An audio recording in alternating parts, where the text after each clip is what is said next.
My name is Itay Schiff. I come from Tel Aviv. Um, I've been in the post-production industry for the last 25 years. Um, I was a flame artist and a creative director most of my life. But ever since AI broke out, I changed my gears totally. So for the last 3 years or so, maybe a bit more, I've been more in the building AI tools for professionals.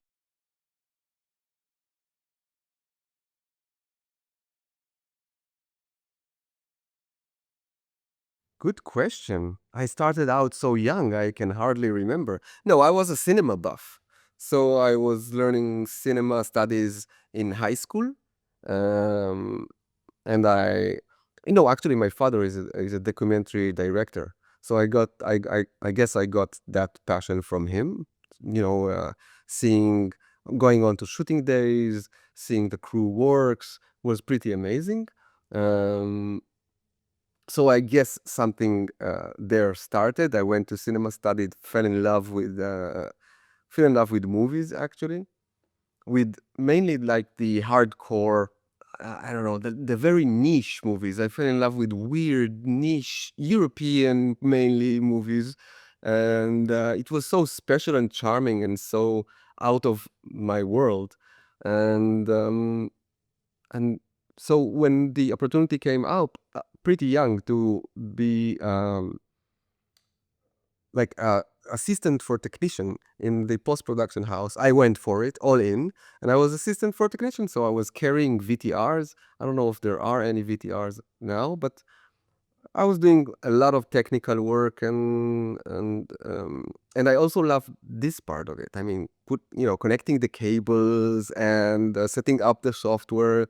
That was also a big charming moment for me. So I think that's two sides. One is the technical side, really technical, and the other is the just cinema love, I think.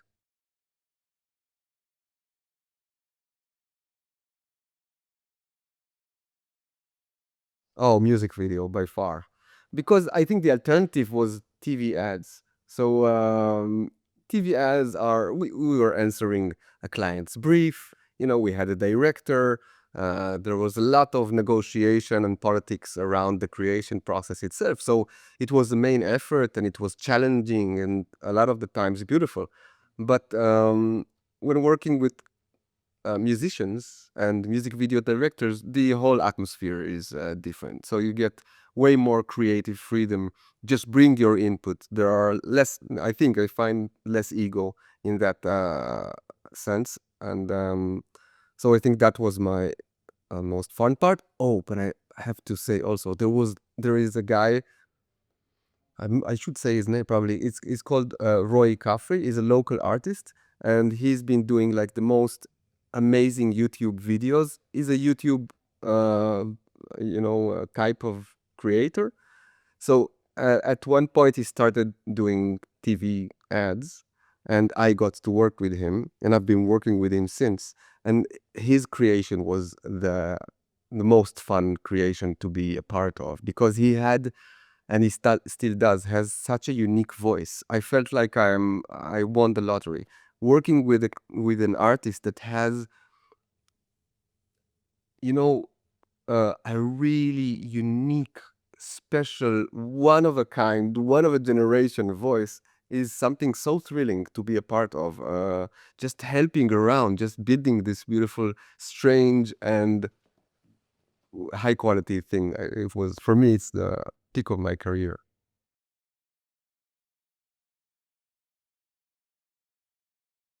Well, the solo type, I mean, the artists that really know what they want, I feel that for me to collaborate with them is always, how would I say it? It's great for the ego. I'm a part of this thing, but it's way less satisfying artistically. There are points where you're working with someone, and at the end you say, I didn't do it. I have no part of this. So this can be a bit frustrating. The projects that I enjoyed the most were the ones that I had great creative freedom. I prefer them a lot. Vision is great, but collaboration is even better, I feel.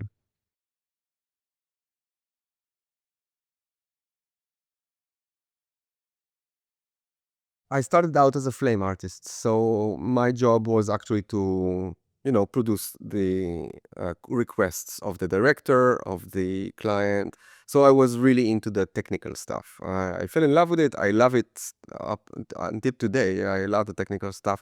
It's like problem solving, puzzle solving, all of these aspects, and even artistically to make the most interesting and beautiful stuff. So that's but on the technical side, it's a challenge. It's a bit technical, and I love it.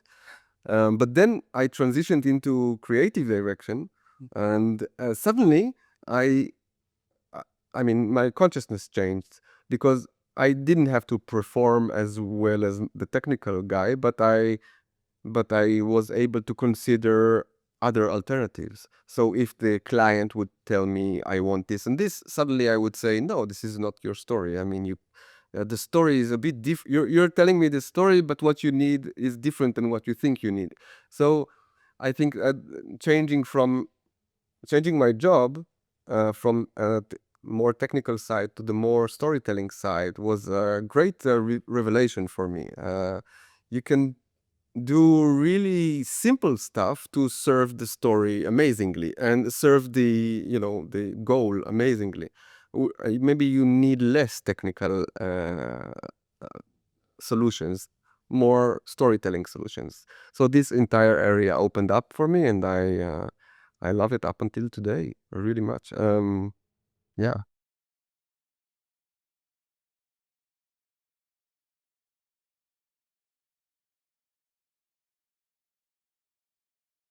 I'm not building this alone. I mean, I'm hardly building this. I have three co-founders. One of them is the chief technical officer building it.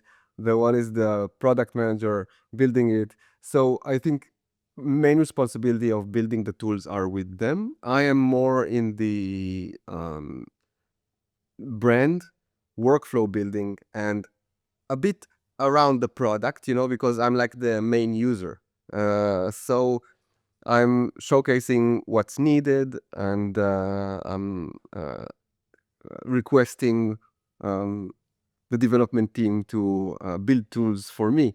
So the question was if I view ergonomics differently now that I build the tool, then of course I consider ergonomics now. I haven't considered it before. I was using whatever I had. So mainly diving into the parameters and controlling the machine. But now I have to consider ergonomics.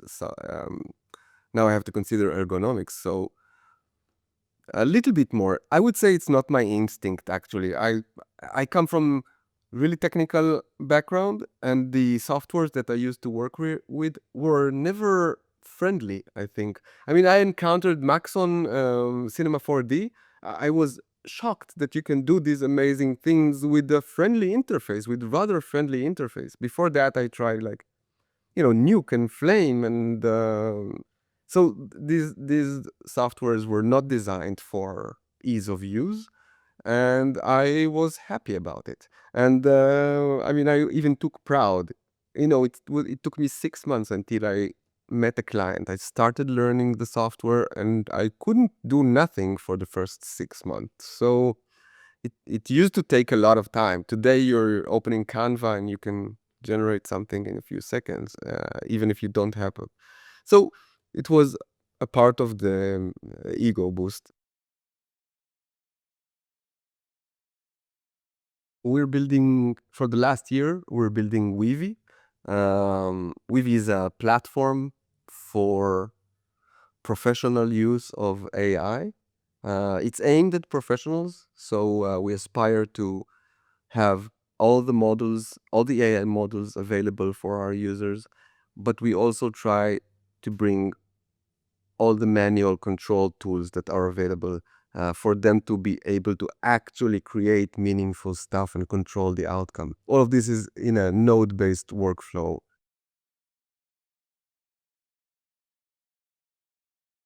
there is an erosion of the talents that are needed, the skills that are needed for an artist these days. I guess you felt it. I mean, when I learned how to um, create an image, I learned how the color of the light is reflected in the color of the shadow. And I would, because I wanted to, place the object in its in the context, and I needed to have the right color of the shadow, and I needed to look at the right color of the light in order to get that right. So a lot of optics, a lot of physics, a lot of information. But today, you write a glass on a table and you get the image, and it's correct most of the time. It's totally correct. And so the skill that needed to generate that image before was huge, and today it's almost gone, almost out of the window. So as creators, as visual creation people, there's a level of skill that is disappearing, I think. But something opens up. I mean, if you can generate stuff really easily, there's a huge area in which to grow to, I think, because you don't have to work so hard on pixels. And so our mission was to build, or still is, to build the most suitable tool for these times. So we're in the midst of a revolution, uh, a huge revolution, I guess, in a lot of territories. But in media creation, it's really felt strongly, I think. And we're trying to build a tool that will serve professionals best when they are creating stuff. So it can be suitable for architects, or for marketeers, or for cinematographers, artists, all of the kinds of visual creation.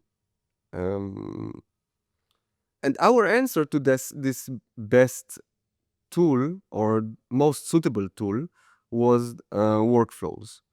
I mean, building the processes that generate stuff is more interesting than the final result. Is more interesting than the end result. The process that gets you there is your creation now, because AI brought to the table scale factor. You can generate tons of stuff. You can move really, really fast. So the question, the most interesting question I feel is, what's your process? How do you make your process more efficient, more creative, with more points of control, to generate the exact thing that you need, and not just a random slop? Three main factors. First is aggregation function. We have all the models. We're like model agnostic. We don't care. You want Runway, you want Flux, you want Google, whatever. Whatever's in the market, whatever has API, we host on our system. So we do curation, but we also open it up. You can bring whatever model you want inside. If you want some niche model, you're the expert. So we host all the models available, most of them. Midjourney, for example, doesn't have an API, so we don't host them. But there are rumors that they will open it up first. Okay, so all the image models, all the video models, all the manipulation models, 3D models, language models, we host everything. So, and it answers like a real problem where you have multiple subscriptions to tons of services. No, you don't need it. You can get everything in one place. That's the first function, aggregation. But it's not enough, because it still, you're still just generating stuff. It's not interesting. Second function is manual control tools. We build our own manual control tools. That means math generation, math manipulation, cropping, resizing, compositing of images, of video, timeline. So, or even logic operations. So we bring a lot of manual tools in. We build a lot of manual tools because we want the process to be as controllable as possible. So that's the second function. First was aggregation. Second was the manual control tools. And the third is scalability, which is interesting. It also has three parts. The first part is scalability in terms of ideation. I wish I could show you examples. I will sometime. But scalability in terms of ideation means that you have the tools to help you ideate faster. You have your own initial idea, which is beautiful and perfect and yours, but you can expand on it on ways. That's one aspect of scalability that I is most clear to most dear to my heart. Second one is teamwork. So we have a tool that is packing the complicated workflow that you build in a simplified UI. And you can serve it to the rest of your team in a really, really simple UI. Um, and that's helping you scale your work. That means you have created a workflow that is generating value, but you can also serve it to someone else to use it in a simplified UI. That's scaling your power. So that's the second aspect of scale. The third aspect of scaling is mass production. So you can build a workflow to ask for, to start with a brief, go through transformation, add like brand inputs, and generate thousands of videos or images or whatever for your social media endeavors if you really need it. I feel that obviously that it's creating AI slop, and I fear that the market will be flooded with this AI generated stuff, and it will obviously not be interesting. That's where the manual control tools come into the picture. So the ones that will still work hard on getting special, interesting, deep, artistic result, genuine results, uh, they'll win, I guess.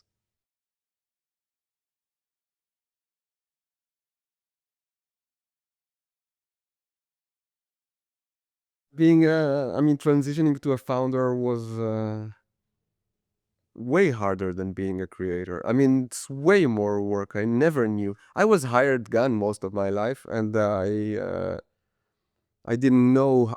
I mean, I never imagined how hard it is to be a founder. Maybe how hard it is not the right word.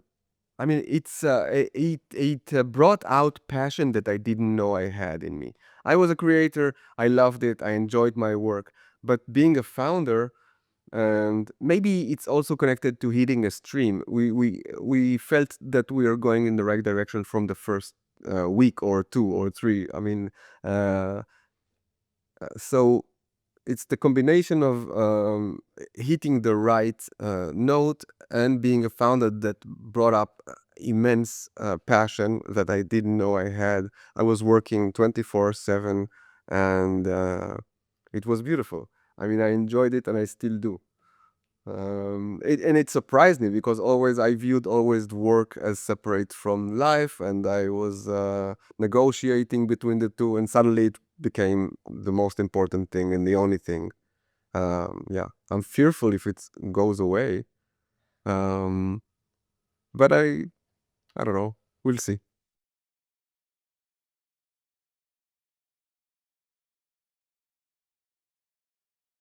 I'm amazed by AI. Really, I'm shocked by the degree of accuracy and ease of use, and I enjoy it immensely. And I think, I mean, I'm debating um, myself about the future of AI in post production and in visual production. I think it's going to play the most major role in history. I think it's going to change the industry completely. I think old tools are going to disappear.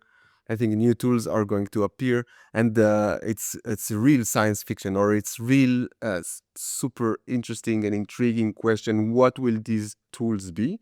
For now, workflow building is my answer, and I really believe it. I mean, I see the real value in controlling the systems that create stuff for you. I mean, to the point that you'll be happy enough with the result. Also, actually, it's an interesting thing because I used to think of building a system to create a result, but now I'm thinking about creating a system to create a result, and then building another system to manipulate the first result and another system to manipulate the second result. So the malleability is really important. I mean, the ability to mold it to your creative vision or your creative desires. I think it's going to rain havoc on the industry. It's going to change it from totally. And it's a bit frightening, I must admit. But I believe in the human spirit, and I believe that um, human ingenuity will be relevant. I cannot see a future where it is not relevant. I cannot see a future where people are uh, viewing generated content and preferring it over original human content. I really hold my fingers that that won't not be the case. My instinct says that it won't be.